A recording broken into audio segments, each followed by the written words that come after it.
경찰서 화면에 아버지가 중년 여성과 함께 걸어가는 모습이 선명하게 나타났습니다. 박 여사가 화면을 보는 순간 비명을 질렀어요. 모숙이, 저 사람이 이 모숙이야? 얼굴은 창백하게 질려 있었습니다. 민수가 주먹으로 차를 내리치며 소리쳤습니다. 아버지가 그 여자랑 도망친 거야. 우리를 버리고 첫사랑이랑 떠난 거라고. 박 여사는 주저앉아 울부짖었어요. 평생을 함께 살았는데 결국 그 사람을 택한 거예요? 나는 뭐였어요? 주차장에서 세 사람은 각자의 배신감과 고통 속에서 무너져 내렸고 가족은 완전히 붕괴되고 있었습니다. 오늘 이야기 들어가기 전에 구독과 좋아요 한번 눌러주세요. 누르신 분들께는 건강과 행운이 늘 함께할 겁니다.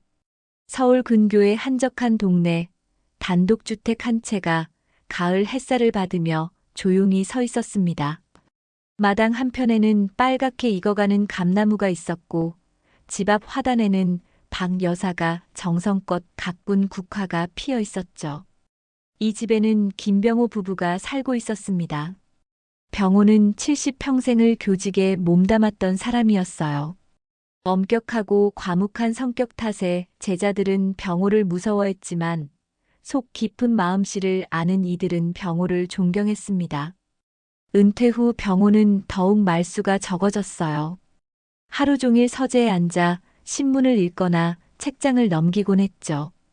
가끔 마당에 나가 화초를 돌보기도 했지만 대부분의 시간은 고요 속에서 보냈습니다. 박 여사는 남편의 곁을 묵묵히 지키며 집안을 돌봤어요. 젊은 시절부터 평생을 가정에 헌신해온 박 여사였지만 가끔씩 먼 산을 바라보는 박 여사의 눈빛에는 알 수 없는 그리움 같은 것이 서려 있었습니다. 추석이 일주일 앞으로 다가온 저녁이었습니다. 거실에는 온 가족이 모여 있었어요. 큰아들 정우가 아내와 함께 들어서자 병호는 신문을 내려놓고 간단히 고개를 끄덕였죠. 정우는 48살의 대기업 부장이었습니다. 성실하고 책임감 있는 정우는 회사에서도 집에서도 모범적인 사람으로 통했어요. 하지만 정우의 마음 한구석에는 늘 채워지지 않는 무언가가 있었습니다. 바로 아버지 병호의 인정이었죠. 아무리 노력해도 병호는 정우를 칭찬하는 법이 없었어요. 그 정도는 당연한 거 아니냐는 말만 돌아올 뿐이었습니다. 둘째 아들 민수도 곧이어 도착했습니다. 45의 민수는 형 정우와는 사뭇 다른 인생을 살아왔어요. 몇 년 전 사업에 손을 댔다가 실패한 후 민수는 빚더미에 앉게 되었습니다. 지금은 작은 중고차 매매업을 하며 근근히 생활하고 있었죠. 민수가 들어서자 거실 분위기가 미묘하게 경직됐어요. 병호는 민수를 힐끗 보더니 다시 신문으로 시선을 돌렸습니다. 추석 차례 준비는 다 됐나요? 정우의 아내가 밝은 목소리로 물었어요. 박 여사가 고개를 끄덕이며 답했습니다. 대충 준비는 다 했어. 내일 과일이랑 나물만 좀 더 다듬으면 되지. 민수가 소파에 털썩 앉으며 말했습니다. 어머니, 제사상 차리는 거 이제 좀 간소하게 하면 안 돼요? 요새 젊은 사람들은 다 그렇게 한다던데. 병호가 신문을 탁 접으며 낮은 목소리로 말했죠. 조상님께 예를 갖추는 게 뭐가 문제냐. 간소하게 하고 싶으면 내가 제사 지내지 말고 살아. 순간 거실이 조용해졌습니다. 민수는 입술을 깨물었어요. 정우가 재빨리 화제를 돌렸습니다. 아버지, 벌초는 언제 가실 생각이세요? 제가 시간 내서 같이 갈까요? 병호는 잠시 생각하더니 고개를 저었어요. 내가 혼자 다녀올 테니 신경 쓰지 마라. 너희는 일하느라 바쁘잖아. 정우는 조심스럽게 말했습니다. 그래도 산길이 험한데 제가 모시고 가는 게 낫지 않을까요? 병호는 단호하게 손사래를 쳤습니다. 내가 아직 그렇게 늙지 않았어. 혼자서도 충분히 다녀올 수 있다고. 민수가 냉소적인 어조로 끼어들었습니다. 형은 맨날 효자 노릇하려고 안달이네. 아버지가 싫다잖아. 정우의 표정이 굳어졌어요. 민수야, 그게 무슨 말투냐? 아버지 걱정되는 게 당연한 거 아니냐? 민수는 퉁명스럽게 고개를 돌렸습니다. 박 여사가 한숨을 쉬며 일어섰어요. 그만하고 저녁이나 먹자. 내가 준비해놨어. 식탁에 둘러앉은 가족들의 표정은 제각각이었습니다. 병호는 묵묵히 수저를 들었고 박 여사는 반찬을 덜어주느라 바빴어요.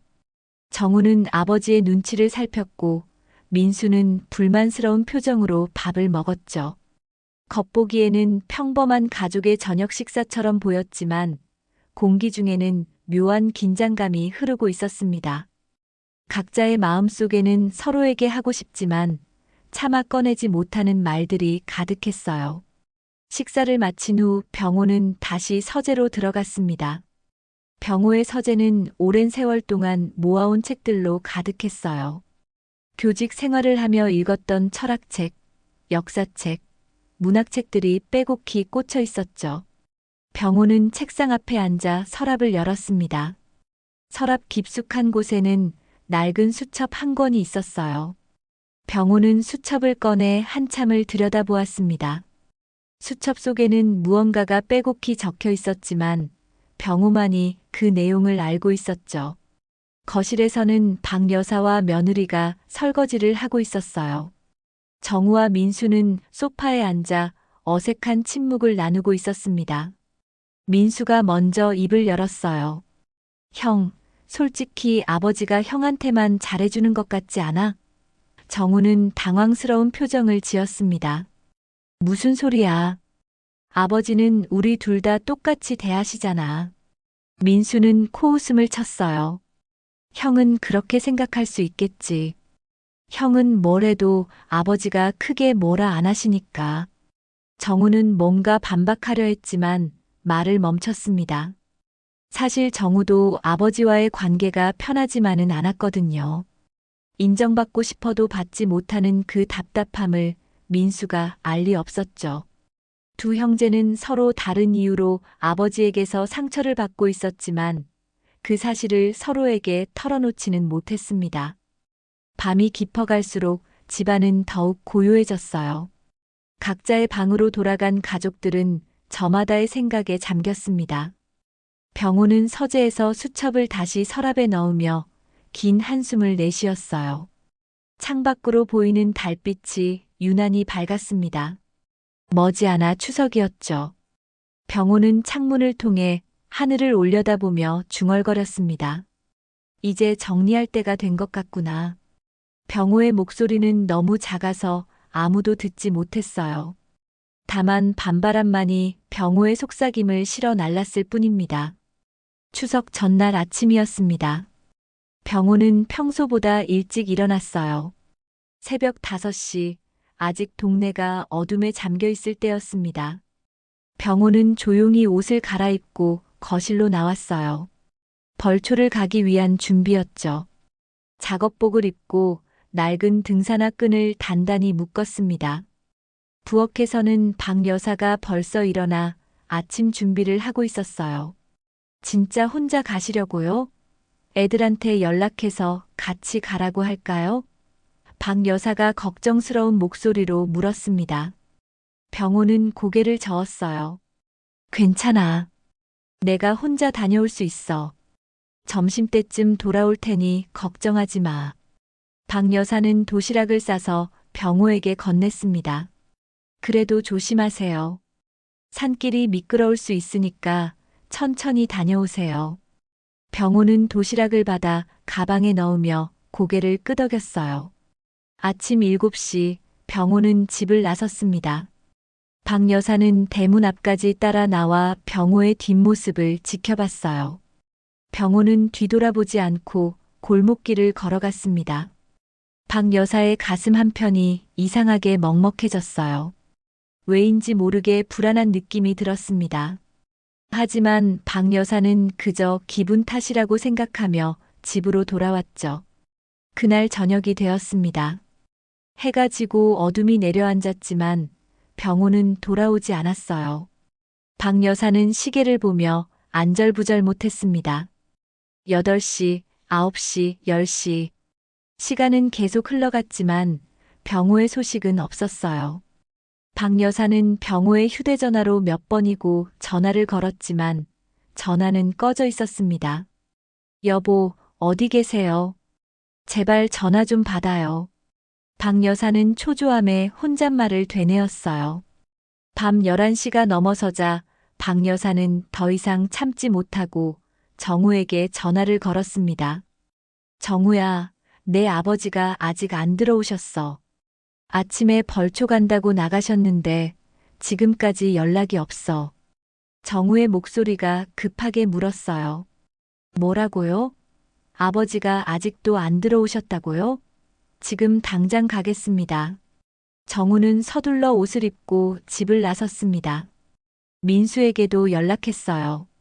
민수야, 아버지가 실종되신 것 같아. 지금 당장 집으로 와. 1시간 뒤 형제는 부모님 집에 모였습니다. 박 여사는 거실에 앉아 눈물을 닦고 있었어요. 아침에 나가실 때 멀쩡하셨는데 왜 이렇게 늦으시는지 모르겠어. 길을 잃으신 건 아닐까? 아니면 어디 다치신 건 아닐까? 박 여사의 목소리는 떨리고 있었습니다. 정우가 박 여사의 손을 잡으며 말했어요. 어머니, 진정하세요. 일단 경찰에 신고부터 하겠습니다. 민수도 긴장한 표정으로 고개를 끄덕였죠. 자정이 넘어 경찰에 실종 신고를 했습니다. 경찰은 기본적인 사항들을 물어봤어요. 실종자의 나이와 특징을 말씀해 주세요. 평소 건강 상태는 어땠습니까? 특별히 앓는 병이 있었나요? 정우가 차분하게 답했습니다. 아버지는 70세이고 키는 165cm 정도입니다. 건강하신 편이고 특별한 지병은 없으세요. 오늘 아침에 벌초를 하러 가셨는데 돌아오지 않으셨어요. 경찰관은 기록을 하며 말했습니다. 일단 수색을 시작하겠습니다. 다만 산속이라 밤에는 수색이 어려우니 내일 아침에 본격적으로 찾아보겠습니다. 단순 실종일 가능성도 있으니 너무 걱정하지 마세요. 길을 잃고 헤매다가 내일 아침에 스스로 돌아오시는 경우도 많습니다. 하지만 가족들의 불안은 가라앉지 않았어요. 박 여사는 밤새 잠을 이루지 못했고 정우와 민수도 거실 소파에 앉아 밤을 지샜습니다. 다음 날 아침 경찰과 소방대원들이 산을 수색했습니다. 정우와 민수도 함께 산에 올라갔어요. 아버지, 아버지. 두 형제는 목이 쉬도록 아버지를 불렀지만 대답은 없었습니다. 산속 곳곳을 뒤졌지만 병호의 흔적은 찾을 수 없었어요. 조상님 산소에는 벌초가 깨끗하게 되어 있었습니다. 병호가 분명 이곳까지 왔다는 증거였죠. 하지만 병호는 어디로 사라진 걸까요? 이틀째, 사흘째가 지나도 병호는 나타나지 않았습니다. 가족들은 점점 지쳐갔어요. 박 여사는 식음을 전폐하다시피 했고 정우와 민수는 번갈아가며 어머니를 돌봤습니다. 경찰은 실종자 수배를 확대했지만 병호에 대한 단서는 전혀 나오지 않았어요. 마치 병호가 공기 중으로 사라진 것처럼 아무런 흔적도 남기지 않았습니다. 닷새째 되는 날, 정우는 아버지의 서재를 정리하기로 했습니다. 혹시 아버지가 어디론가 떠날 계획을 세웠던 흔적이 있지 않을까 하는 생각에서였어요. 정우는 서재 문을 열고 들어갔습니다. 책장에는 아버지가 평생 모아온 책들이 가득했고 책상 위에는 읽다 만 신문이 놓여 있었어요. 정우는 책상 서랍을 하나씩 열어보기 시작했습니다. 첫 번째 서랍에는 펜과 메모지가 들어 있었고 두 번째 서랍에는 오래된 사진들이 있었어요. 정우는 사진들을 하나씩 꺼내봤습니다. 젊은 시절의 부모님 사진, 정우와 민수의 어린 시절 사진들이었죠. 정우의 눈시울이 붉어졌어요. 세 번째 서랍을 열었을 때 정우의 손이 멈췄습니다. 서랍 깊숙한 곳에 통장 한 권이 숨겨져 있었던 거예요. 정우는 조심스럽게 통장을 꺼냈습니다. 평범한 은행 통장이었지만 예금주 이름은 아버지 병호였어요. 정우는 통장을 펼쳐봤습니다. 첫 페이지를 보는 순간 정우의 얼굴이 굳어졌어요. 잔액이 어마어마했습니다. 수억 원이 들어 있었죠. 정우는 믿을 수 없다는 표정으로 통장을 한 장씩 넘겼습니다. 거래 내역을 보니 더욱 충격적이었어요. 매달 일정한 금액이 송금되고 있었습니다. 500만 원, 300만 원, 400만 원. 금액은 달랐지만 매달 빠짐없이 송금이 이루어지고 있었어요. 그것도 한두 달이 아니라 몇 년 동안 계속되어 온 거래였습니다. 정우는 수취인 이름을 확인했어요. 낯선 이름들이었습니다. 이모숙, 은혜재단, 강민철. 정우가 전혀 들어본 적 없는 이름들이었죠. 이게 대체 뭐지? 아버지가 왜 이런 통장을 숨겨놓으신 거야? 정우는 혼란스러웠습니다. 아버지는 평생 검소하게 사셨어요. 은퇴 후에는 연금으로 생활하셨고 큰 돈을 쓰는 걸 본 적이 없었습니다. 그런데 이렇게 거액을 모아놓고 매달 어디론가 송금을 하고 있었다니. 도대체 수취인들은 누구일까요? 아버지와는 어떤 관계일까요? 정우는 통장을 들고 거실로 나왔습니다.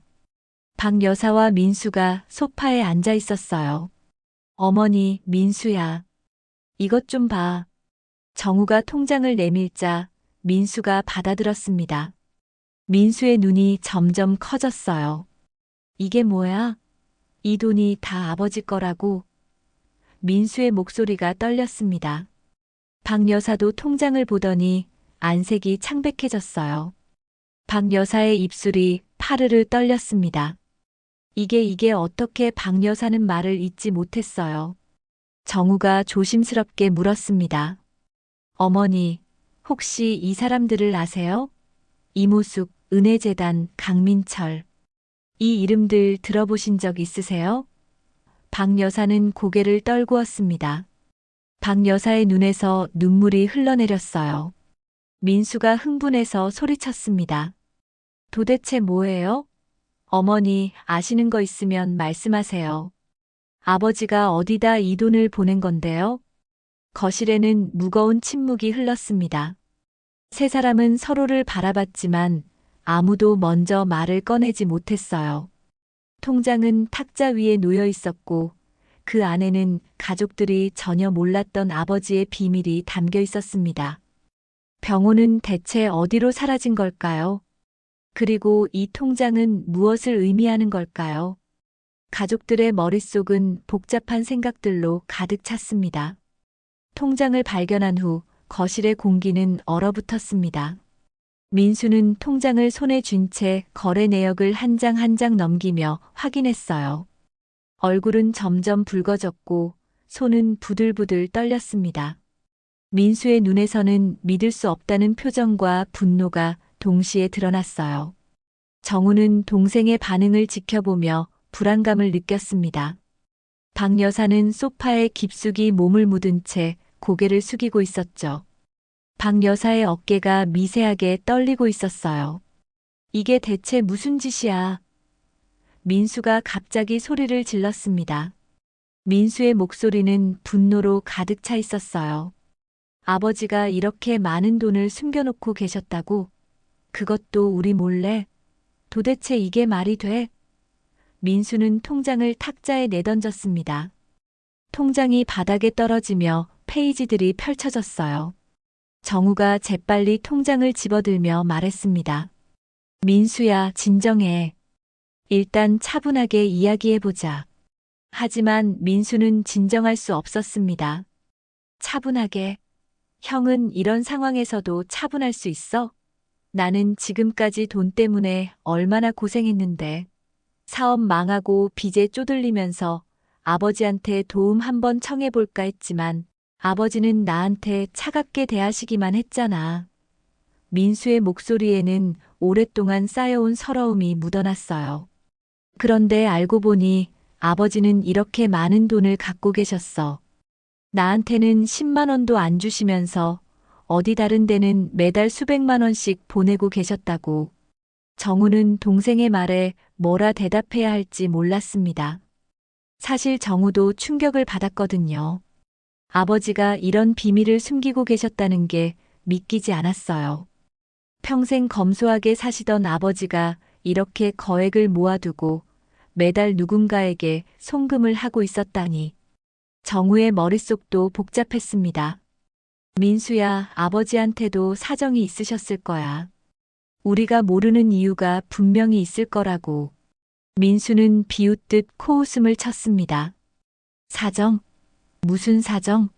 형은 항상 그렇게 아버지 편만 들잖아. 역시 아버지는 형한테만 다 퍼주신 줄 알았어. 그런데 이제 보니까 다른 데다 다 빼돌린 거잖아. 민수의 목소리는 점점 커졌어요. 나는 평생 찬밥 신세였어. 형만 아끼고 형만 믿고 나는 그냥 있으나 마나한 존재였던 거야. 정우의 얼굴이 굳어졌습니다. 이게 뭔지도 모르면서 함부로 말하지 마. 아버지를 그렇게 단정 짓지 말라고. 두 형제의 목소리가 높아지자 박 여사가 힘없이 입을 열었습니다. 그만해라, 둘 다. 제발 그만 싸워. 박 여사의 목소리는 떨리고 있었어요. 정우와 민수는 어머니를 바라봤습니다. 박 여사의 얼굴은 창백했고 눈가에는 눈물 자국이 선명했어요. 어머니, 이 사람들이 누구예요? 혹시 아세요? 정우가 조심스럽게 물었습니다. 박 여사는 한참 동안 입을 열지 못했어요. 민수가 참지 못하고 다그쳤습니다. 어머니, 알고 계시는 거 맞죠? 표정 보니까 뭔가 아시는 게 있으신 것 같은데요. 제발 말씀해 주세요. 도대체 아버지가 누구한테 이 돈을 보낸 건데요? 박 여사는 고개를 떨구고 입술을 깨물었습니다. 박 여사의 손은 무릎 위에서 주먹을 쥔 채 떨리고 있었어요. 오랜 침묵 끝에 박 여사가 작은 목소리로 말했습니다. 이모숙이라는 이름 나도 들어본 적 있어. 거실이 순간 조용해졌습니다. 정우와 민수는 숨을 죽이고 어머니를 바라봤어요. 박 여사는 천천히 고개를 들었습니다. 이모숙은 내 아버지의 옛 친구야. 아주 오래전 일이지만 박 여사의 목소리가 잠시 끊어졌어요. 친구요? 그냥 친구면 왜 아버지가 그 사람한테 돈을 보내신 거예요? 민수가 다급하게 물었습니다. 박 여사는 대답하지 않았어요. 다만 눈물만 주르르 흘러내릴 뿐이었습니다. 정우는 통장을 다시 펼쳐 거래 내역을 자세히 살펴봤습니다. 그러다 한 가지 사실을 발견했어요. 송금처 중 하나가 은혜재단이라는 곳이었는데 그 이름이 묘하게 익숙했던 겁니다. 정우는 기억을 더듬었어요. 은혜재단, 은혜재단. 어디서 들어본 이름인데. 갑자기 정우의 머릿속에 번개가 친 것처럼 기억이 떠올랐습니다. 잠깐, 은혜재단이라고. 정우는 자리에서 벌떡 일어났습니다. 은혜재단은 장인어른 회사 계열의 재단 아닌가? 정우의 아내 아버지는 중견 기업을 운영하는 사람이었어요. 그리고 그 기업은 사회공헌 활동의 일환으로 은혜재단이라는 복지재단을 운영하고 있었습니다. 정우는 몇 년 전 처가 행사에서 그 재단 이야기를 들은 적이 있었어요. 민수가 어리둥절한 표정으로 물었습니다. 뭐, 형 장인어른이랑 관련이 있다고? 정우는 급하게 휴대전화를 꺼내 검색을 시작했습니다. 은혜재단 홈페이지가 떴어요. 재단 소개, 설립 취지, 이사진 명단. 정우는 손가락으로 화면을 빠르게 넘겼습니다. 그리고 이사진 명단을 확인하는 순간 정우의 얼굴이 하얗게 질렸어요. 재단 이사장 이름이 강민철이었습니다. 통장에 나온 수취인 중 하나였죠. 이럴 수가. 정우는 믿을 수 없다는 표정으로 화면을 응시했습니다. 강민철은 정우 아내의 아버지, 그러니까 정우의 장인이었어요. 정우의 머릿속이 복잡해졌습니다. 아버지 병우와 장인 강민철이 연결되어 있다니. 그것도 재단을 통해서. 도대체 두 사람 사이에 무슨 일이 있었던 걸까요? 민수가 정우의 휴대전화를 빼앗아 화면을 봤습니다. 강민철? 이 사람이 형 장인어른이라고? 민수의 목소리가 날카로워졌습니다. 형, 설마 알고 있었던 거 아니야? 아버지가 형 장인한테 돈을 보낸다는 거 알고 있었던 거지? 정우는 황급히 손사래를 쳤어요. 아니야. 나도 지금 처음 안 거야. 이런 거 전혀 몰랐다고. 하지만 민수는 정우를 의심스러운 눈으로 바라봤습니다. 정말로 형이 몰랐다고? 형은 장인어른이랑도 가깝고 처가 행사에도 자주 가잖아. 그런데 이런 거 하나도 모르고 있었다고? 정우는 답답했습니다. 정말로 몰랐거든요. 아버지와 장인이 이런 관계였다는 걸 전혀 알지 못했어요. 장인과는 결혼 후에야 알게 되었고, 아버지는 장인에 대해 단 한 번도 언급한 적이 없었습니다. 가족 모임에서도 두 사람이 특별히 친밀한 모습을 보인 적이 없었어요. 그런데 아버지는 몇 년 동안 은혜재단에 거액을 송금하고 있었던 겁니다. 도대체 뭐가 어떻게 된 거야? 정우는 혼란스러웠습니다. 민수는 여전히 의심을 거두지 않았어요. 형, 혹시 아버지가 형한테만 뭔가 말씀하신 거 아니야? 형만 알고 우리는 속인 거 아니냐고. 정우는 억울했습니다. 민수야, 진짜 아니라니까? 나도 지금 너만큼 놀랐어. 두 형제는 서로를 노려봤어요. 신뢰는 금이 가기 시작했고 의심이 그 틈을 파고들었습니다. 박 여사가 다시 입을 열었습니다. 너희 아버지와 강민철 씨는 오래전부터 아는 사이였어. 박 여사의 목소리는 가늘게 떨렸어요. 하지만 나도 자세한 건 몰라. 내 아버지는 나한테 그 이야기를 거의 안 하셨거든. 정우가 물었습니다. 어머니, 그럼 이모숙이라는 사람은 누구예요? 아버지랑은 어떤 관계인데요? 박 여사는 입술을 깨물며 고개를 저었습니다. 그건 나도 확실하지 않아. 다만 박 여사는 말을 잇지 못했어요. 박 여사의 머릿속에는 오래전 기억들이 떠올랐습니다. 젊은 시절 병우가 가끔씩 먼 곳을 바라보던 그 눈빛, 무언가를 그리워하는 듯한 아니면 후회하는 듯한 그 표정. 박 여사는 그때부터 알고 있었어요. 병호의 마음속 어딘가에 자신이 모르는 무언가가 있다는 걸. 하지만 박 여사는 묻지 않았습니다. 알고 싶지 않았고 알아봤자 고통스러울 것 같았거든요. 거실에는 다시 무거운 침묵이 흘렀습니다. 통장은 탁자 위에 놓여 있었고 그 안의 숫자들은 가족들에게 혼란과 의심을 심어주고 있었어요. 민수는 여전히 형을 의심했고 정우는 억울함과 혼란에 빠져 있었습니다. 박 여사는 남편의 비밀 앞에서 무력하게 눈물만 흘렸어요. 한 가족이었던 세 사람은 이제 서로를 바라보는 눈빛이 달라져 있었습니다. 비밀이 드러나면서 가족의 균열도 시작되고 있었던 거죠. 다음 날 아침 형제는 다시 부모님 집에 모였습니다. 밤새 잠을 제대로 자지 못한 탓에 두 사람 모두 얼굴에 피곤함이 역력했어요. 정우는 통장을 다시 꺼내 탁자 위에 놓았습니다. 민수야, 우리 이 통장을 경찰에 제출해야 할 것 같아. 아버지 실종 사건과 관련이 있을 수도 있잖아. 정우의 목소리는 신중했습니다. 하지만 민수는 전혀 다른 생각을 하고 있었어요. 경찰에 제출? 왜? 민수가 날카롭게 반문했습니다. 이건 아버지 통장이잖아. 우리 가족 거라고. 경찰한테 줄 필요 없어. 정우는 고개를 저었어요. 민수야, 아버지가 실종되신 상황이야. 이 통장이 단서가 될 수도 있어. 아버지가 왜 사라지셨는지 알아내려면 경찰한테 도움을 받아야 해. 민수는 비웃듯 웃음을 터뜨렸습니다. 형은 항상 그렇게 원칙대로만 하려고 하지. 현실을 좀 봐. 이 돈이 얼마인지 알아?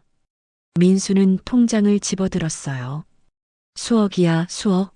아버지가 평생 모으신 돈이라고. 이게 우리 형제 몫이야. 왜 경찰한테 가져다 바쳐? 정우의 표정이 굳어졌습니다. 민수야, 지금 무슨 소리 하는 거야?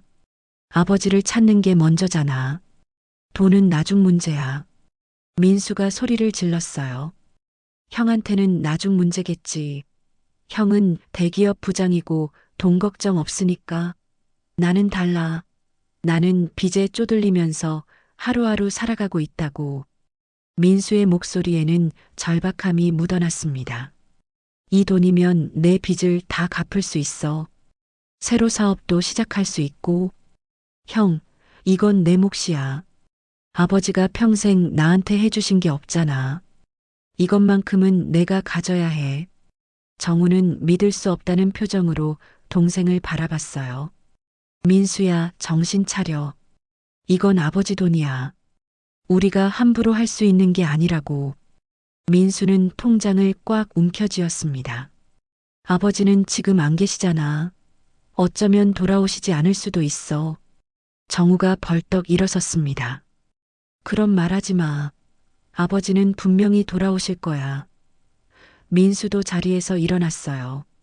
두 형제는 마주보고 섰습니다. 긴장감이 흘렀어요. 형, 솔직히 말해봐. 형도 이 돈 탐나지 않아? 형도 몫을 받고 싶지 않아? 민수의 목소리는 도발적이었습니다. 정우는 고개를 저었어요. 나는 아버지를 찾는 게 먼저야. 돈은 그 다음 문제라고. 민수는 허탈하게 웃었습니다. 역시 형답네. 착한 척, 효자척은 형이 제일 잘하지. 하지만 나는 달라. 나는 솔직해. 이 돈 필요해. 그러니까 형, 통장 내놔.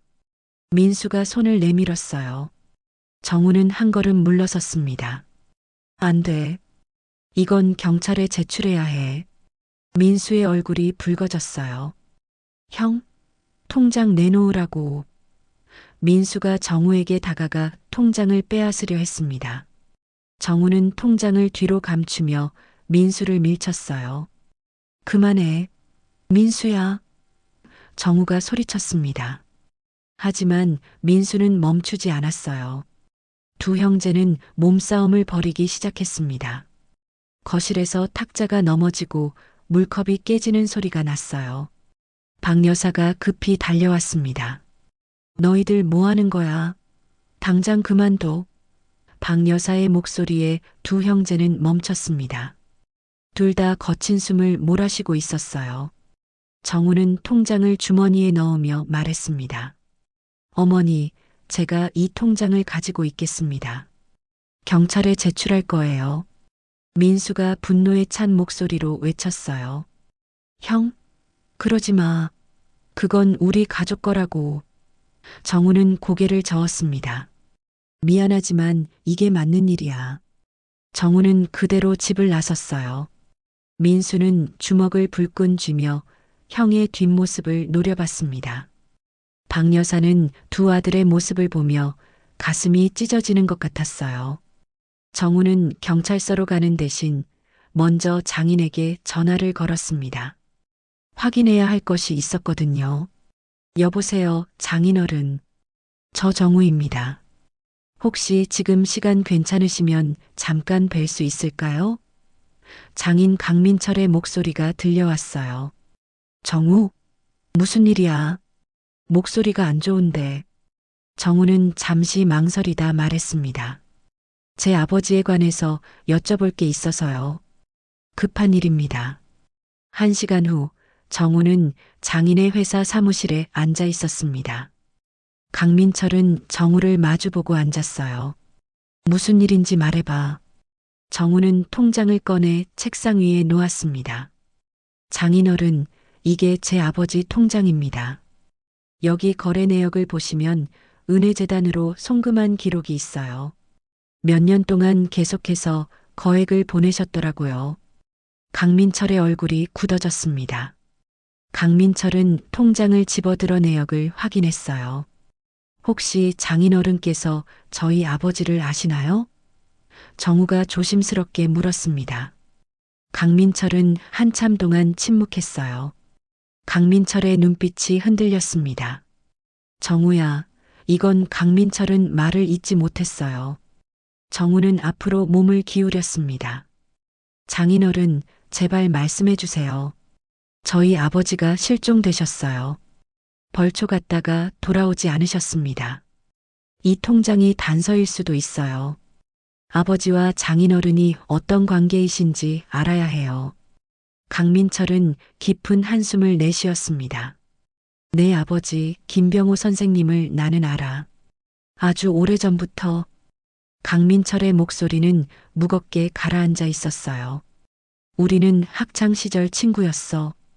하지만 그게 다가 아니야. 정우의 심장이 빠르게 뛰기 시작했습니다. 무슨 말씀이세요? 강민철은 창밖을 바라보며 말했어요. 내 아버지와 나는 같은 여자를 사랑했었어. 정우는 숨이 막히는 것 같았습니다. 같은 여자요? 그게 누구인데요? 강민철은 천천히 고개를 돌려 정우를 바라봤어요. 이모숙이라는 사람이야. 내 아버지의 첫사랑이자 내 아내였던 사람이지. 정우의 머릿속이 하얗게 변했습니다. 아내요?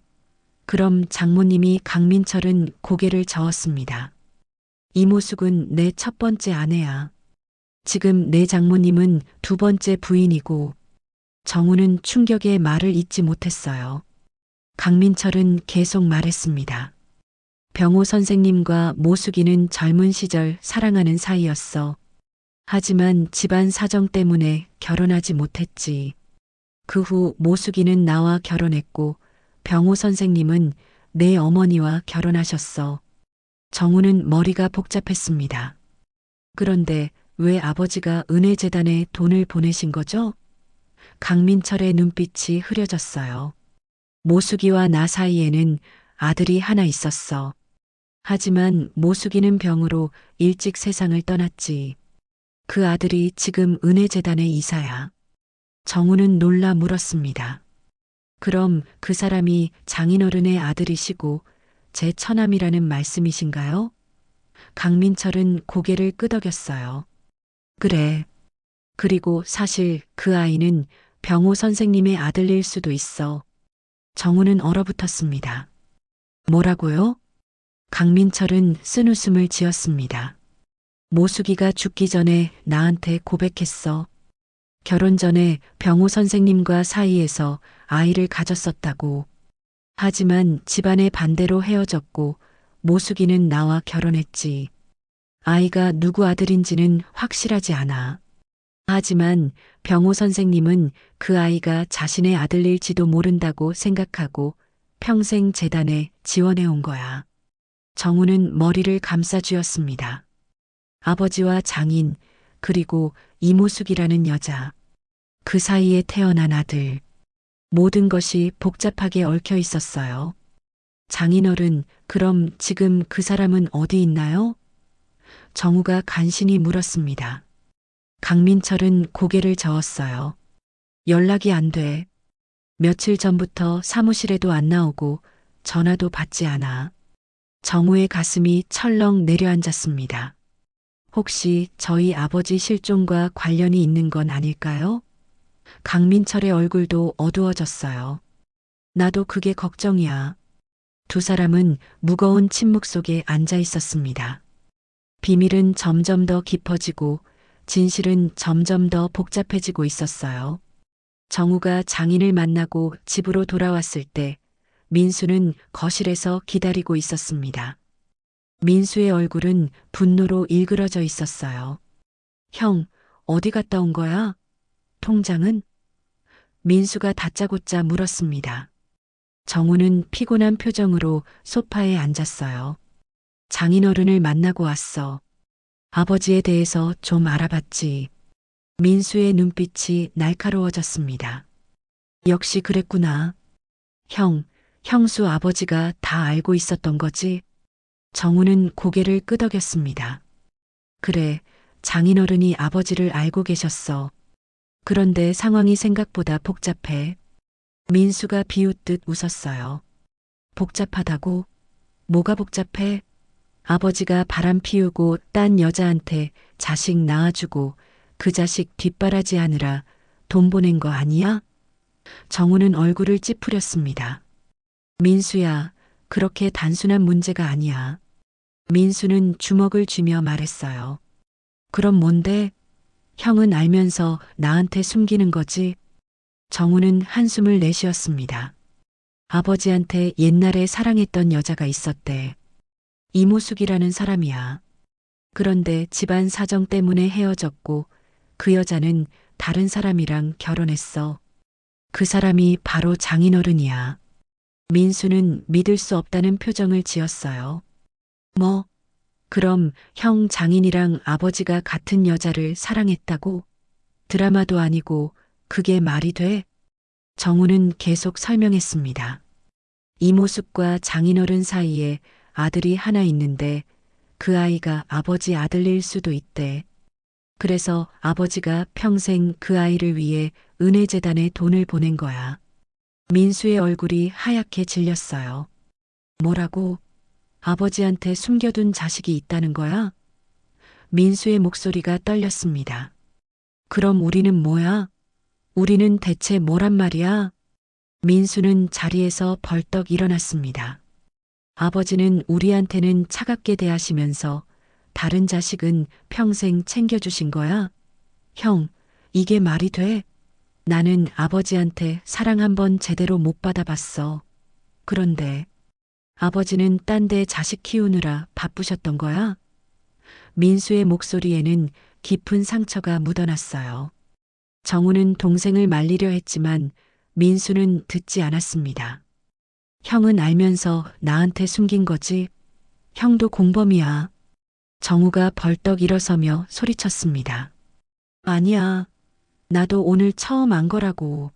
왜 나를 의심하는 거야? 두 형제는 다시 한번 격렬하게 대립했어요. 박 여사가 방에서 나와 말렸습니다. 그만해. 너희 둘 다 그만 싸워. 하지만 형제의 분노는 쉽게 가라앉지 않았어요. 민수는 주먹을 부들부들 떨며 정우를 노려봤고 정우는 억울한 표정으로 동생을 바라봤습니다. 그때 정우의 휴대전화가 울렸습니다. 경찰서에서 걸려온 전화였어요. 정우는 급히 전화를 받았습니다. 여보세요? 경찰관의 목소리가 들려왔어요. 정우 씨? 실종자 김병호 씨에 대한 새로운 단서를 발견했습니다. 지금 당장 경찰서로 와주실 수 있을까요? 정우의 심장이 빠르게 뛰기 시작했습니다. 무슨 단서인데요? 아버지를 찾으신 건가요? 경찰관은 잠시 침묵하다가 말했습니다. 전화로 말씀드리기는 어렵습니다. 직접 오셔서 확인해 주세요. 가족분들과 함께 오시는 게 좋겠습니다. 정우는 전화를 끊고 민수와 박 여사를 바라봤어요. 경찰서에서 아버지에 대한 단서를 발견했대요. 지금 당장 가봐야 해요. 민수와 박 여사는 급히 옷을 챙겨 입었습니다. 세 사람은 서둘러 경찰서로 향했어요. 경찰서에 도착하자 담당 형사가 나와 세 사람을 맞이했습니다. 안쪽으로 들어오시죠. 형사는 세 사람을 작은 방으로 안내했어요. 책상 위에는 노트북이 놓여 있었고 화면에는 영상이 일시정지되어 있었습니다. 형사가 설명을 시작했어요. 산 입구 근처에 설치된 CCTV를 확인했습니다. 추석 당일 김병호 씨가 찍힌 영상이 있어요. 형사는 영상을 재생했습니다. 화면에는 산 입구가 보였고 병호가 걸어오는 모습이 나타났어요. 박 여사가 화면을 보며 흐느꼈습니다. 여보 병호는 벌초 도구를 들고 혼자 산으로 올라갔습니다. 형사가 영상을 빨리 감기했어요. 그리고 점심때쯤 김병호 씨가 다시 산에서 내려오는 모습이 찍혔습니다. 화면에는 병호가 산에서 내려오는 모습이 보였어요. 그런데 이번에는 병호 혼자가 아니었습니다. 병호 옆에는 중년 여성이 함께 걸어오고 있었어요. 두 사람은 무언가 이야기를 나누는 것처럼 보였습니다. 형사가 영상을 일시정지시키고 화면을 확대했어요. 이 여성분이 누군지 아시나요? 정우와 민수는 화면을 자세히 들여다봤습니다. 여성의 얼굴이 선명하게 보였어요. 박 여사가 갑자기 비명을 질렀습니다. 모숙이. 박 여사의 얼굴은 창백해져 있었어요. 정우가 놀라 어머니를 바라봤습니다. 어머니, 이 사람이 이모숙이에요? 박 여사는 화면을 보며 고개를 끄덕였어요. 맞아. 이모숙이야. 틀림없어. 민수가 소리쳤습니다. 뭐라고요? 이모숙이 살아있다고요? 죽었다며? 정우도 혼란스러웠습니다. 장인은 분명히 이모숙이 세상을 떠났다고 말했거든요. 형사가 물었습니다. 이모숙이라는 분을 아시나요? 실종자와는 어떤 관계인가요? 박 여사는 눈물을 흘리며 대답했습니다. 옛날에 제 친구였어요. 그리고 남편의 첫사랑이었죠. 형사는 고개를 끄덕이며 기록했어요. 그렇군요. 그럼 이 여성분의 연락처나 주소를 아시나요? 박 여사는 고개를 저었습니다. 오래전에 연락이 끊겼어요. 어디 사는지도 몰라요. 민수가 갑자기 말했습니다. 형 장인어른이 이모숙이 죽었다고 거짓말한 거야? 정우도 이해할 수 없었어요. 왜 장인이 거짓말을 했을까요? 아니면 장인도 모르고 있었던 걸까요? 형사가 다시 영상을 재생했습니다. 이 이후로 두 분이 함께 산길을 따라 걸어가는 모습이 마지막입니다. 그 이후로는 어디로 가셨는지 확인되지 않아요. 정우가 물었습니다. 차량은 확인 안 되나요? 형사는 고개를 저었어요. 근처 도로를 확인했지만 해당 시간대에 두 분이 탑승한 것으로 보이는 차량은 발견되지 않았습니다. 도보로 어디론가 가신 것 같아요. 민수가 다급하게 물었습니다. 그럼 지금 아버지가 그 여자랑 어디 있다는 거예요? 형사는 침착하게 답했습니다. 현재로서는 알 수 없습니다. 이모숙 씨에 대한 정보를 최대한 수집해서 수색 범위를 넓히겠습니다. 세 사람은 경찰서를 나왔습니다. 주차장에서 민수가 폭발했어요. 아버지가 그 여자랑 도망친 거야. 우리를 버리고 첫사랑이랑 떠난 거라고. 민수의 목소리는 분노와 배신감으로 가득 찼습니다. 정우는 말을 잇지 못했어요. 사실 정우도 같은 생각을 하고 있었거든요. 박 여사는 주저앉아 울기 시작했습니다. 당신이 날 버리고 간 거예요? 평생을 함께 살았는데 결국 그 사람을 택한 거예요? 민수는 주먹으로 차를 내리쳤습니다. 아버지는 평생 우리를 속인 거야. 숨겨둔 자식 키우고 첫사랑 못 잊어서 결국 그 여자한테 간 거라고. 정우가 민수의 어깨를 붙잡았어요. 민수야, 진정해. 아직 확실한 건 아니야. 민수는 형의 손을 뿌리쳤습니다. 확실하지 않다고? 영상에 다 나왔잖아. 아버지가 그 여자랑 함께 있었어. 박 여사가 고개를 들며 중얼거렸습니다. 모숙이가 살아있었구나. 나는 죽은 줄 알았는데 박 여사의 목소리는 떨리고 있었어요. 당신 평생 그 사람을 잊지 못한 거였어요? 나는 당신 곁에 있었는데 당신 마음은 늘 그 사람한테 가 있었던 거예요? 박 여사의 눈물이 멈추지 않았습니다. 세 사람은 주차장에서 각자의 고통과 배신감에 휩싸여 있었어요. 가족은 완전히 무너지고 있었습니다. 집으로 돌아온 세 사람은 거실에 앉았습니다. 아무도 말을 하지 않았어요. 무거운 침묵만이 흘렀습니다. 박 여사는 소파에 앉아 허공을 바라보고 있었고 정우와 민수는 각자의 생각에 잠겨 있었어요. 시간이 얼마나 흘렀을까요? 박 여사가 천천히 입을 열었습니다. 너희들에게 이야기해 줄 게 있어. 박 여사의 목소리는 떨리고 있었어요. 정우와 민수는 어머니를 바라봤습니다. 박 여사는 눈물을 닦으며 말을 이었어요. 사실 나도 알고 있었어. 내 아버지와 모수기의 관계를. 민수가 놀라 물었습니다. 어머니도 알고 계셨어요?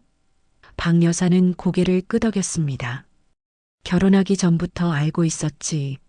내 아버지가 모수기를 사랑했다는 걸. 박 여사는 오래된 기억을 떠올렸어요. 모수기는 내 친구였어.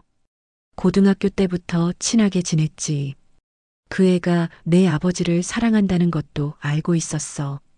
하지만 모수기네 집안은 가난했고 내 아버지네 집안에서는 그 결혼을 반대했지. 박 여사의 목소리는 점점 작아졌습니다. 결국 두 사람은 헤어졌어. 모수기는 내 아버지를 떠나 강민철과 결혼했고 내 아버지는 나와 결혼했지. 정우가 조심스럽게 물었습니다. 어머니, 그럼 아버지가 어머니를 사랑하지 않으셨던 건가요? 박 여사는 쓴웃음을 지었어요. 처음에는 그랬을 거야. 내 아버지는 모수기를 잊지 못했으니까. 하지만 시간이 지나면서 우리는 가족이 됐어. 정우 내가 태어나고 민수 내가 태어나면서 우리는 진짜 가족이 됐다고 생각했지. 박 여사는 잠시 말을 멈췄습니다. 깊은 숨을 들이마시고 다시 입을 열었어요. 그런데 민수야, 내가 태어나기 얼마 전에 나는 충격적인 사실을 알게 됐어. 민수는 가슴이 철렁 내려앉는 것을 느꼈습니다. 무슨 말씀이세요? 박 여사의 눈에서 눈물이 흘러내렸어요. 내 아버지한테 다른 여자와의 사이에서 낳은 아이가 있다는 걸 알게 된 거야. 거실이 순간 얼어붙었습니다. 정우와 민수는 숨을 죽이고 어머니를 바라봤어요. 박 여사는 계속 말했습니다. 모수기가 강민철과 결혼한 후에 아들을 낳았어. 하지만 그 아이가 누구 아들인지는 아무도 몰랐지.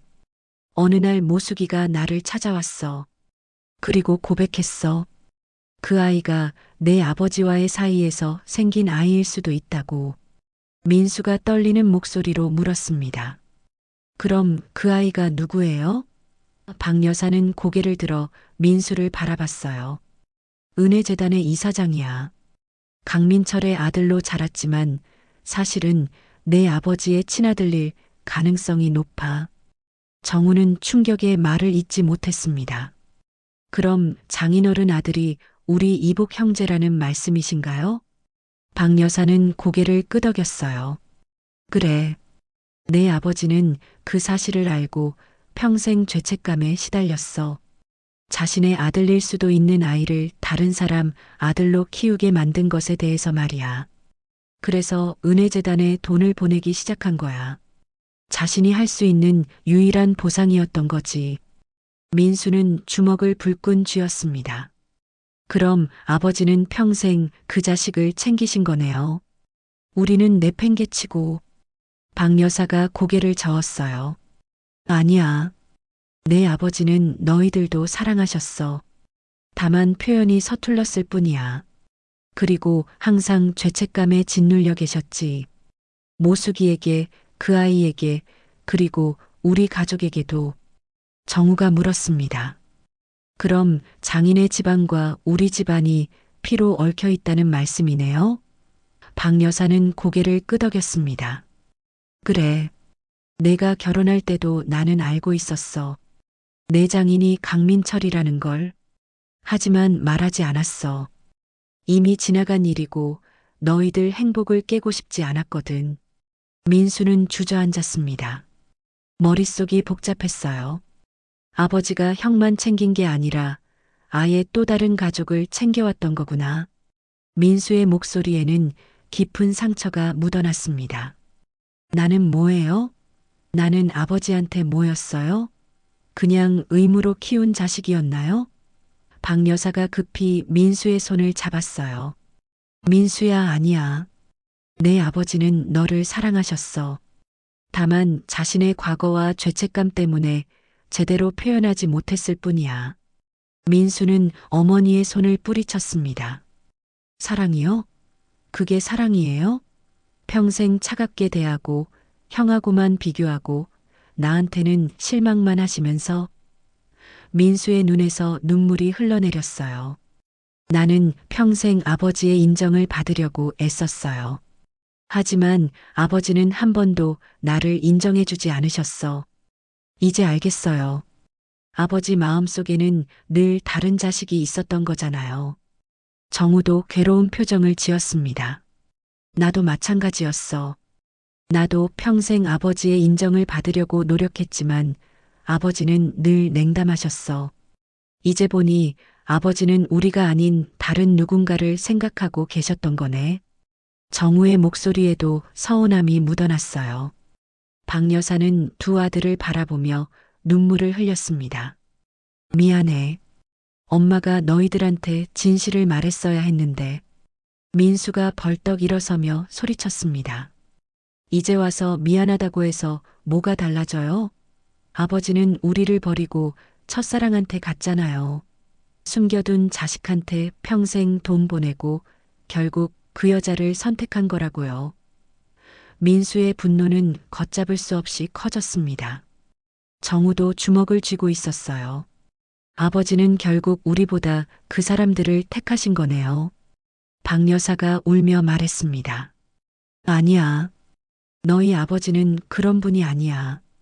분명히 다른 이유가 있을 거야. 하지만 두 아들은 믿지 않았어요. 증거는 명백했습니다. 비자금 통장, 수년간의 송금 내역, CCTV에 찍힌 이 모습과의 모습, 모든 것이 아버지가 가족을 배신했다는 것을 가리키고 있었어요. 민수는 주먹으로 벽을 내리쳤습니다. 형, 우리 그 통장 찾아야 해. 아버지가 우리를 버렸으니 그 돈이라도 우리가 가져야 해. 그게 우리 몫이야. 정우는 고개를 저었어요. 민수야, 지금 그게 중요한 게 아니잖아. 민수가 정우를 노려봤습니다. 형한테는 안 중요하겠지. 형은 잘 나가는 부장이니까. 나는 달라. 나한테는 그 돈이 필요하다고. 형제는 다시 한번 서로를 향해 분노를 터뜨렸습니다. 아버지에 대한 배신감, 서로에 대한 불신, 삶에 대한 좌절감이 모두 뒤섞여 있었어요. 박 여사는 두 아들이 싸우는 모습을 보며 무너져 내렸습니다. 가족은 완전히 붕괴되고 있었어요. 남편은 사라졌고 아들들은 원수가 되어가고 있었습니다. 그때 정우의 휴대전화가 울렸습니다. 알 수 없는 번호였어요. 정우는 전화를 받았습니다. 여보세요? 낯선 남자의 목소리가 들려왔어요. 정우 씨인가요? 저는 은혜재단 이사장입니다. 김병호 선생님의 아들이시죠? 정우의 심장이 빠르게 뛰기 시작했습니다. 네, 맞습니다. 무슨 일이시죠? 남자의 목소리는 떨리고 있었어요. 아버님에 대해서 말씀드릴 게 있습니다. 만나 뵐 수 있을까요? 다음 날 오후 정우와 민수는 은혜재단 사무실 앞에 서 있었습니다. 현대적인 건물 안에 위치한 재단이었어요. 두 형제는 서로를 바라봤지만 눈빛에는 여전히 불신이 가득했습니다.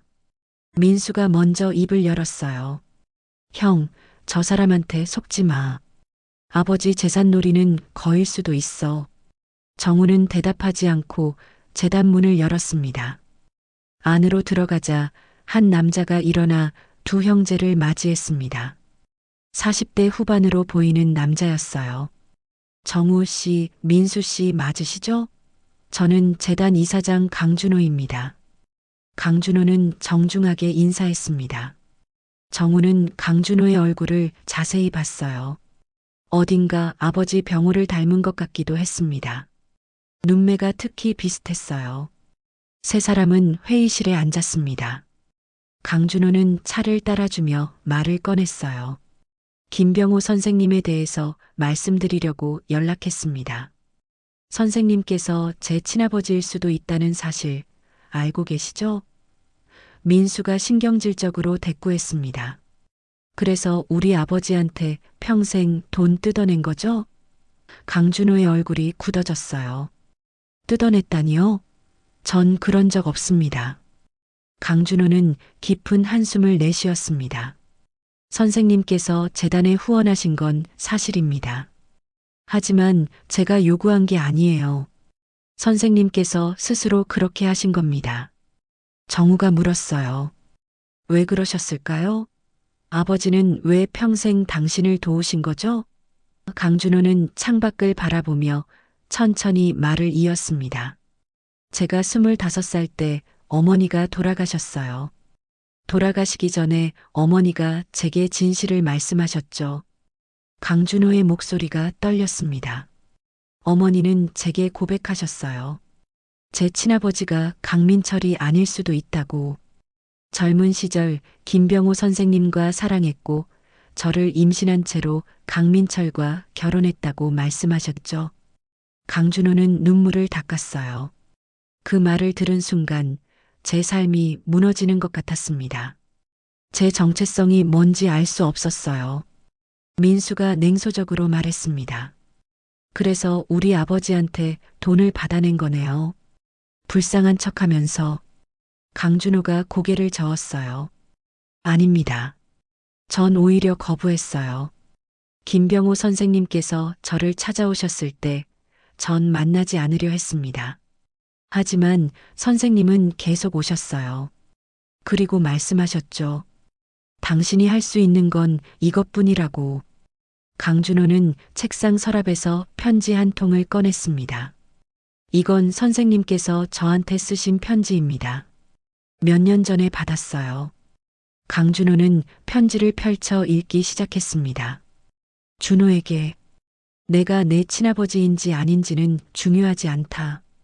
다만 내 어머니를 사랑했던 사람으로서 그리고 내가 태어날 수 있게 만든 사람으로서 나는 책임이 있다. 내가 이 돈을 받아주길 바란다. 이것이 내가 할 수 있는 유일한 속죄다. 정우는 편지를 읽으며 눈시울이 붉어졌습니다. 민수는 고개를 돌렸어요. 강준호가 말을 이었습니다. 선생님은 평생 죄책감에 시달리셨던 것 같아요. 자신이 사랑했던 여자가 다른 남자와 결혼하게 만들었고 그 아이가 자신의 아들일지도 모르는데 다른 사람 아들로 자라게 했다는 것에 대해서요. 강준호의 목소리는 진심이 담겨 있었습니다. 민수가 감정을 억누르며 물었습니다. 그럼 왜 우리한테는 그렇게 차갑게 대하신 거예요? 당신은 도왔으면서 왜 친아들들한테는 사랑을 주지 않으신 거냐고요. 강준호는 잠시 침묵했어요. 선생님께서 말씀하셨어요. 당신은 좋은 아버지가 될 자격이 없다고. 모숙 씨를 저버렸고 저를 버렸고 그래서 다른 아들들한테도 제대로 된 사랑을 줄 수 없다고 하셨어요. 정우가 떨리는 목소리로 말했습니다. 아버지는 스스로를 용서하지 못하셨던 거네요. 강준호는 고개를 끄덕였어요. 그렇습니다. 선생님은 평생 과거에 갇혀 계셨어요. 그리고 일주일 전 저를 마지막으로 찾아오셨습니다. 민수가 급하게 물었습니다. 뭐라고요? 일주일 전에? 강준호는 고개를 끄덕였습니다. 추석 전날이었어요. 선생님께서 재단에 오셔서 저한테 말씀하셨죠. 강준호는 그날을 떠올렸어요. 선생님은 제게 작별 인사를 하러 오셨습니다. 이제 모든 걸 정리하고 떠날 거라고 하셨어요. 그리고 통장을 제게 주시려 했습니다. 하지만 전 거부했어요. 이건 선생님 돈이고 가족들께 남기셔야 한다고 말씀드렸죠. 정우와 민수는 숨을 죽이고 강준호의 말을 들었습니다. 하지만 선생님은 고집을 꺾지 않으셨어요. 그래서 전 제안했습니다. 통장을 어머니 이모숙 씨한테 전달해드리라고. 선생님은 잠시 망설이시더니 고개를 끄덕이셨어요. 강준호는 눈물을 흘렸습니다. 그게 선생님을 본 마지막이었어요. 선생님은 어머니를 만나러 가신 거예요. 민수가 소리쳤습니다.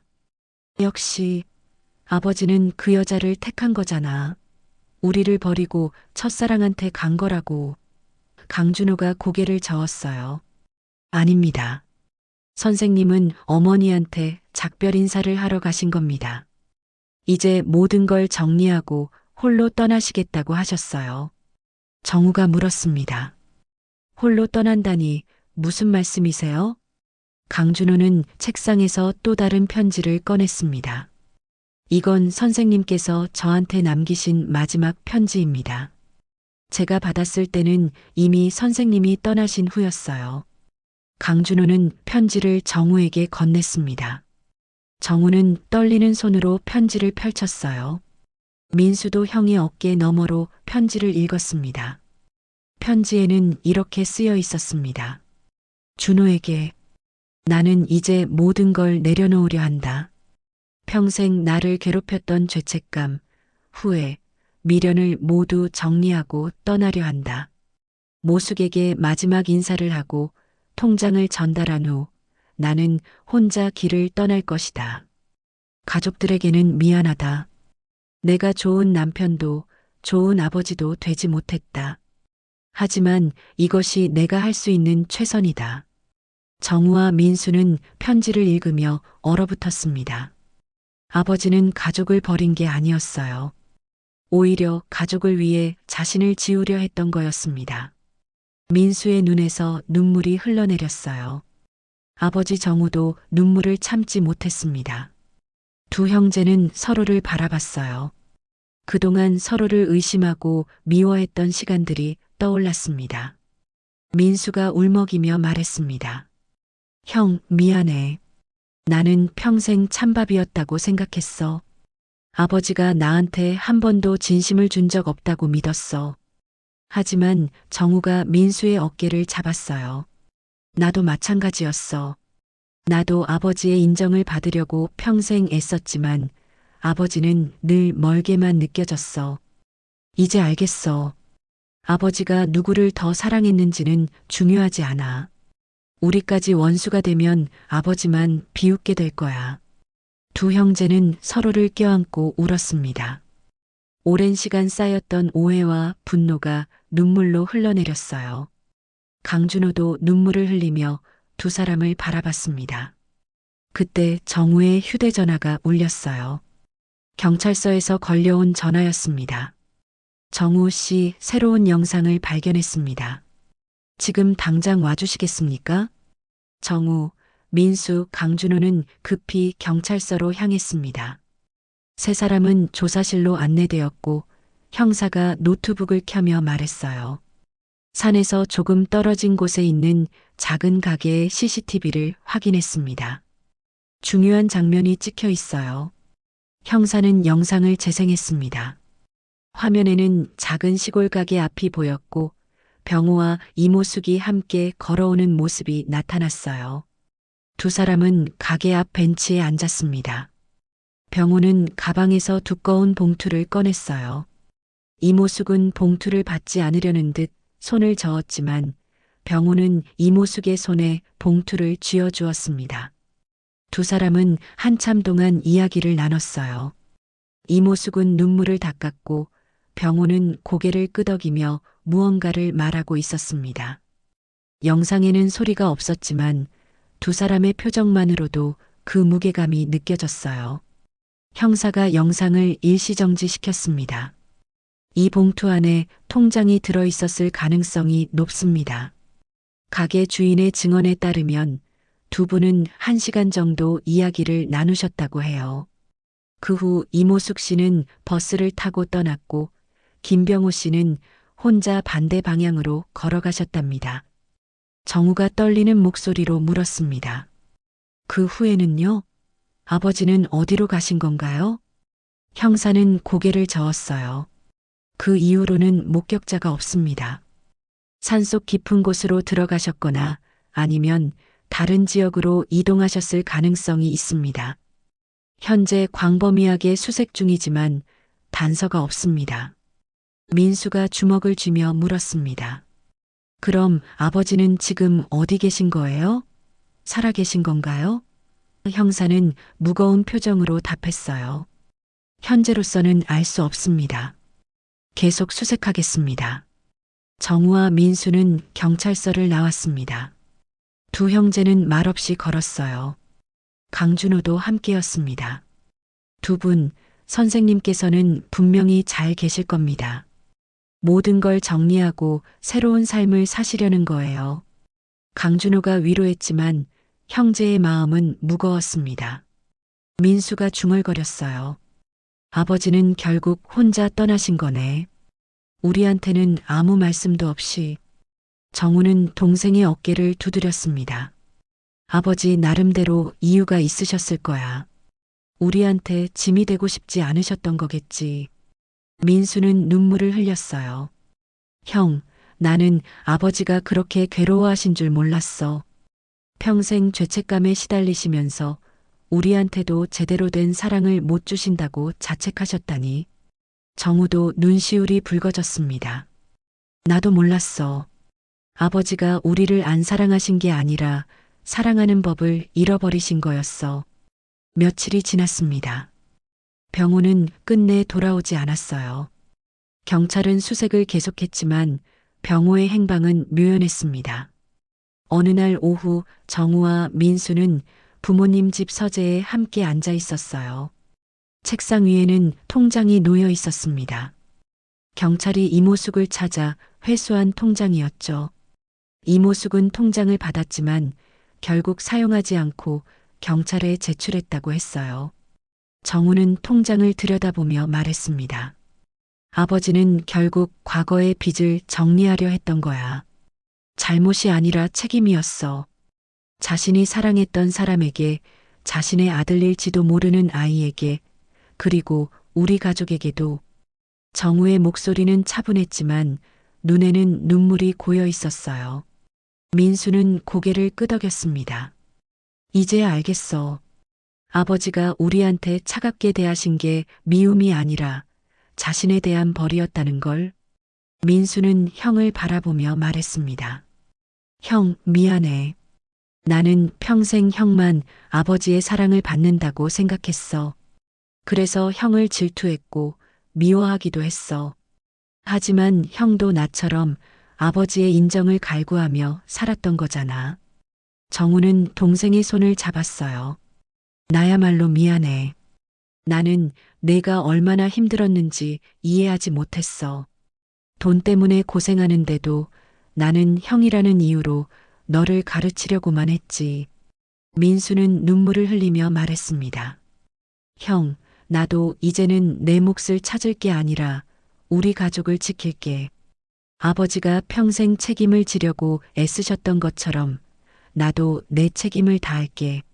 정우는 동생을 꽉 껴안았어요. 우리가 원수가 되면 아버지가 가장 슬퍼하실 거야. 이제는 서로를 믿고 의지하자. 두 형제는 오랜 시간 서로를 안고 울었습니다. 그동안 쌓였던 오해와 원망이 모두 눈물로 씻겨 내려가는 것 같았어요. 거실에서는 박 여사가 창밖을 바라보고 있었습니다. 정우와 민수가 서재에서 나오자 박 여사가 두 아들을 바라봤어요. 너희들 화해한 거니? 박 여사의 목소리는 떨렸습니다. 정우와 민수는 고개를 끄덕였어요. 박 여사는 눈물을 흘리며 두 아들을 껴안았습니다. 고맙구나. 너희 아버지가 가장 바라셨던 게 이거였을 거야. 박 여사는 창밖을 바라보며 말했습니다. 당신 결국 우리 가족까지 다시 묶어주고 가셨네요. 박 여사의 목소리에는 슬픔과 감사가 함께 담겨 있었어요. 평생 죄책감에 시달리셨지만 당신은 끝까지 책임을 다하셨어요. 모숙 씨에게도, 준호에게도, 그리고 우리 가족에게도. 박 여사는 눈물을 닦았습니다. 이제는 편히 쉬세요. 당신이 걱정하셨던 아이들은 이제 서로를 의지할 거예요. 정우와 민수는 어머니를 부축하며 서재로 들어갔습니다. 세 사람은 서재 벽에 걸린 병호의 사진 앞에 섰어요. 젊은 시절의 병호가 엄숙한 표정으로 사진 속에서 그들을 바라보고 있었습니다. 정우가 사진을 향해 말했어요. 아버지, 이제 알겠습니다. 아버지께서 평생 짊어지셨던 무게가 얼마나 무거웠는지, 그리고 그 무게 때문에 우리한테 제대로 된 사랑을 못 주신다고 생각하셨던 거겠죠. 민수도 사진을 바라보며 말했습니다. 아버지, 저도 이제 알아요. 아버지가 저를 사랑하지 않으신 게 아니라 사랑하는 방법을 몰라서 그러셨던 거였죠. 이제는 아버지를 원망하지 않을게요. 대신 형과 함께 우리 가족을 지킬게요. 박 여사는 사진 앞에 무릎을 꿇고 흐느꼈습니다. 여보, 당신이 어디에 계시든 행복하세요. 우리는 괜찮을 거예요.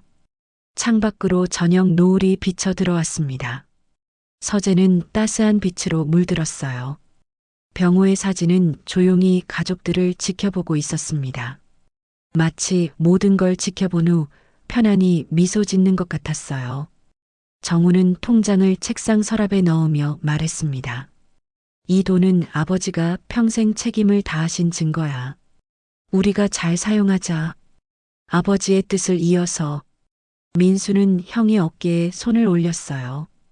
형, 나도 이제 다시 시작할게. 아버지처럼 책임을 지는 사람이 될게. 정우는 동생의 손을 잡았습니다. 같이 하자. 우리 이제 진짜 형제로 살자. 두 형제는 서로를 바라보며 미소를 지었어요. 오랜 시간 서로를 의심하고 미워했던 시간들은 이제 끝났습니다. 박 여사는 두 아들의 모습을 보며 눈물을 닦았어요. 너희 아버지가 보시면 얼마나 기뻐하실까. 세 사람은 서재에 함께 앉아 병호의 사진을 바라봤습니다. 사진 속 병호는 여전히 엄숙한 표정이었지만 그 눈빛 속에는 깊은 사랑이 담겨 있는 것 같았어요. 병호는 떠났지만 가족은 남았습니다. 그리고 그 가족은 이제 서로를 이해하고 사랑하는 법을 배웠어요. 해가 완전히 지고 어둠이 찾아왔습니다.